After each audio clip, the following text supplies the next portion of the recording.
Hello, आप सबका मेरे चैनल स्पीडिंग ला ज्ञान में स्वागत और अभिनंदन है। मैं आज आपको भारतीय नागरिक सुरक्षा संहिता 2023 के कुछ क्वेश्चन सॉल्व कराने जा रही हूँ, जो कि बहुत ही इम्पोर्टेंट है परीक्षा के आपके जो भी आगामी परीक्षाएं होंगी उसके लिए। तो अभी आपका पता चला है कि एपीओ का जो है सिलेबस चेंज कर दिया गया है। अब सीआरपीसी की जगह भारतीय नागरिक सुरक्षा संहिता 2023 ही आएगा। तो चूंकि नए पैटर्न पे एग्जाम होगा, उसके सिलेबस में मुख्य परीक्षा में प्री परीक्षा में तो बस इतना ही चेंज हुआ है कि जो 2023 में भारतीय न्याय संहिता 2023 है, अब वो आएगा। भारतीय नागरिक सुरक्षा संहिता 2023 है, वो आएगा। साथ ही भारतीय साक्ष्य अधिनियम 2023 है, वो आएगा। और जो है बहुत कुछ चेंज नहीं हुआ है। और एक और चेंज हुआ है कि भारतीय संविधान, जो कि जीएस में आता था, 7-8 क्वेश्चन जीएस में आते थे भारतीय संविधान के, वो अब लॉ में आएगा। 10 नंबर का जो है आपके 10 क्वेश्चन आएंगे, जो कि जो है लॉ में अब इंक्लूड कर दिया गया। बाकी कुछ चेंज नहीं हुआ है। पहले के पैटर्न पे ही एग्जाम होगा। जैसे पहले होता था 150 नंबर के मार्क्स होते थे, 150 नंबर का पेपर होता था, वैसे ही एग्जाम होगा। तो आइए देखिए, हम लोग देखते हैं, क्योंकि जो है प्री एग्जाम के लिए जो है बहुत इम्पॉर्टेंट ये वीडियो साबित होगा। तो प्री के हिसाब से आप 10-10 क्वेश्चन मैं रोज कराती हूँ, तो आप देखते रहिए। अगर लास्ट तक आप देख लेते हैं तो आपका आराम से प्री निकल जाएगा। अगर वीडियो अच्छी लगेगी प्लीज लाइक करिए, सब्सक्राइब करिए, कमेंट करिए, शेयर करिए, साथ ही बेल आइकन दबा दीजिए। पहला क्वेश्चन है कि किसी अपराधी व्यक्ति को उद्घोषित अपराधी के संबंध में निम्नलिखित बातों का क्या सत्य है। क्या कह रहा है? किसी व्यक्ति को उद्घोषित अपराधी के संबंध में निम्नलिखित बातों में से क्या सत्य है। एक कह रहा है कम से कम 30 दिन के अंतराल पर लगातार 2 गिरफ्तारी वारंट जारी किया गया हो। 30 दिन के अंतराल पे लगातार 2 बार क्या है, गिरफ्तारी वारंट जारी किया गया हो। दूसरा कहता है कि उद्घोषित अपराधी से अपेक्षा करते हुए सूचना समाचार में प्रकाशित की जाएगी कि प्रकाशन की तारीख से 30 दिन की अवधि के भीतर न्यायालय में उपस्थित हो। ऐसा व्यक्ति को उद्घोषित अपराधी से अपेक्षा की जाएगी कि सूचना की जो प्रकाशित की गई है, प्रकाशन की तिथि से 30 दिन के भीतर वह क्या करे, न्यायालय में उपस्थित हो। सी कहता है कि प्रकाशन की तारीख से 30 दिन के भीतर उपस्थित नहीं होता है तो उसकी अनुपस्थिति में विचारण किया जाएगा। डी है उपरोक्त सभी, तो सभी होगा। 30 दिन के अंतराल पर 2 बार वारंट जारी होगा। उद्घोषणा में यह अपेक्षा की जाएगी कि 30 दिन के भीतर जो है न्यायालय में उपस्थित हो। अगर 30 दिन के भीतर वह नहीं आता है तो क्या होगा कि उनके अनुपस्थिति में भी विचारण किया जाएगा। अर्थात डी वाला ऑप्शन सही है, उपरोक्त सभी। आगे क्वेश्चन है कि यदि उद्घोषित अभियुक्त की अनुपस्थिति में विचारण किया जाता है। क्या कह रहा है कि यदि उद्घोषित अभियुक्त की अनुपस्थिति में भी विचारण किया जा रहा है, ट्रायल हो रहा है और उसे दोषित कर दिया जाता है, वहां पे उद्घोषित अपराधी दोषसिद्धि के विरुद्ध अपील कर सकता है। निर्णय की तारीख से 1 वर्ष तक, निर्णय की तारीख से 2 वर्ष तक, निर्णय की तारीख से 3 वर्ष तक, निर्णय की तारीख से 4 वर्ष तक।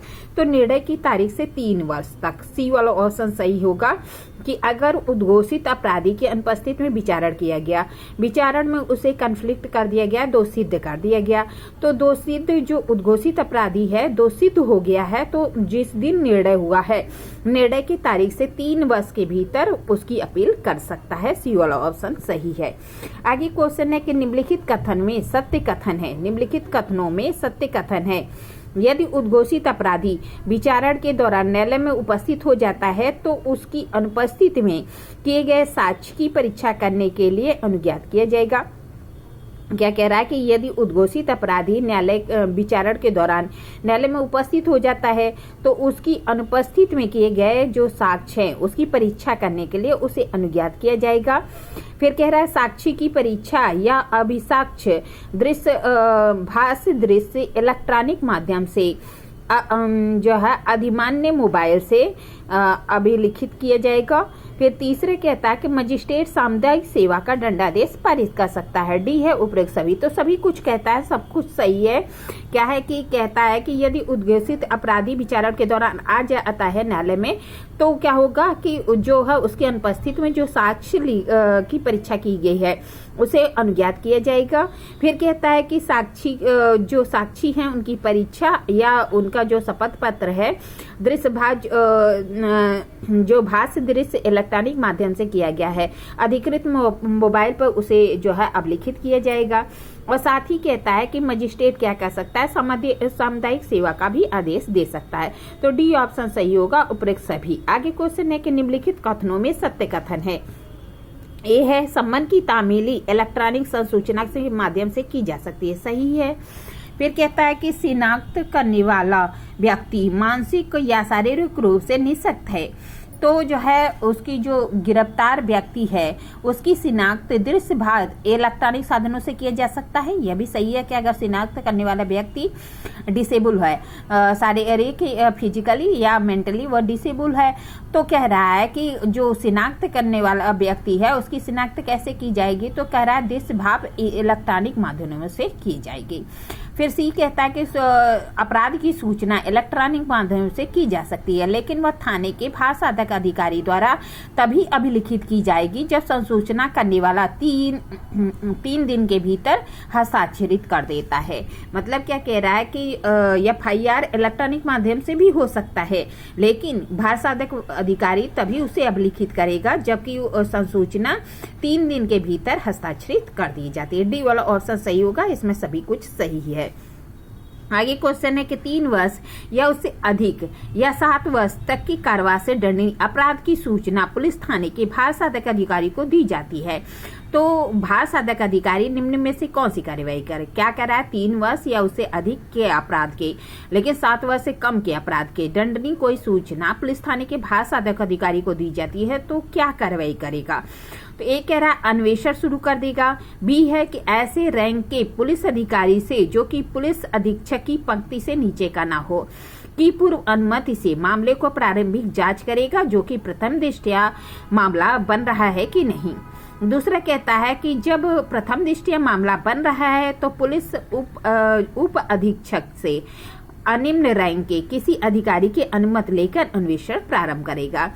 तो इसमें जो है बी और सी सही है। डी जो है डी वाला ऑप्शन सही होगा कि बी एवं सी दोनों सही है। क्या करेगा, अगर 3 वर्ष से अधिक और 7 वर्ष से कम के अपराध की सूचना पुलिस थाने के भार साधक अधिकारी को मिलता है, तो वह ऐसे रंग के पुलिस अधिकारी जो कि पुलिस अधीक्षक से पंक्ति से नीचे का नहीं है उसकी अनुमति से क्या करेगा, प्रारंभिक जांच करेगा और प्रथम दृष्टया मामला बनता है कि नहीं यह देखेगा। दूसरा कहता है कि वह प्रथम दृष्टया मामला बन रहा है, तब क्या करेगा, पुलिस अधीक्षक से अनिम्न रैंक के पुलिस अधिकारी की अनुमति लेकर अन्वेषण प्रारंभ करेगा।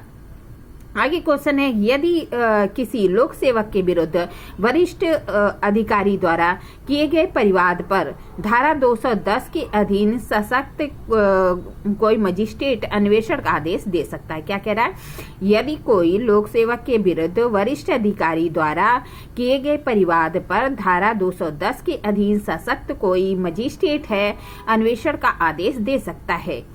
ठीक है, तो कहाँ पे है, तो प्रावधान तो कह रहा है कि धारा 175(3) में, फिर बी है कि धारा 175(4) में, सी है कि 175(5) में और डी है कि 175(6) में।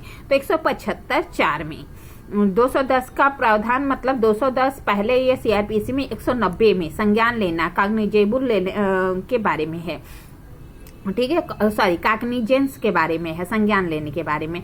तो जो है वहां पे जो है जब देखते थे जो है 156 के खंड 3 में यह प्रावधान किया गया था और यहाँ पे कहाँ किया गया है, तो 175 के खंड 4 में यह प्रावधान किया गया। बी वाला ऑप्शन सही होगा कि अगर लोक सेवक के विरुद्ध कोई वरिष्ठ अधिकारी द्वारा परिवाद किया गया है तो 210 के अधीन जो सशक्त करने वाला मजिस्ट्रेट है अन्वेषण का आदेश दे सकता है।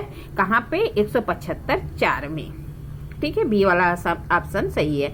आगे के पुलिस थाने का भाषादक अधिकारी संज्ञेय अपराध को की प्रकृति या गंभीरता पर विचार करते हुए किससे अपेक्षा कर सकता है? क्या कह रहा है? पुलिस थाने का भाषादक अधिकारी संज्ञेय अपराध की प्रकृति और गंभीरता पर विचार करते हुए किससे अपेक्षा कर सकता है? ए है पुलिस अधीक्षक से, बी है पुलिस उपाधीक्षक से, सी है ए एवं बी दोनों, डी है उपरोक्त में से कोई नहीं। तो दोनों है। अगर पुलिस थाने का भाषादक अधिकारी संज्ञेय अपराध की प्रकृति और गंभीरता पर विचार करते हुए पुलिस अधीक्षक से भी और पुलिस उपाधीक्षक से भी, तो जो है बी सी वाला ऑप्शन सही होगा, ए एवं बी दोनों। इस तरह मैंने आपको कुछ क्वेश्चन सॉल्व कराया, आगे भी क्वेश्चन सॉल्व कराते रहेंगे। अगर आपको मेरी वीडियो अच्छी लगती प्लीज लाइक करिए, सब्सक्राइब करिए, कमेंट करिए, शेयर करिए, साथ ही बेल आइकन दबा दीजिए ताकि कोई भी नोटिफिकेशन आपको तुरंत ही मिल जाए। सफलता की पूरी गारंटी है। अगर आप मेरे साथ बने रहेंगे तो एक दिन आप जरूर सफल हो जाएंगे। मैं आपको मेंस का भी बताऊंगी कैसे कैसे मेंस लिखना है। पहले प्री का बता रही हूँ, थोड़े थोड़े क्वेश्चन पढ़ते जाइए और वो जो है जो पढ़िए वो एकदम दिमाग से पढ़िए, ध्यान दे के पढ़िए ताकि भविष्य में आप सफल हो जाए। Best of luck.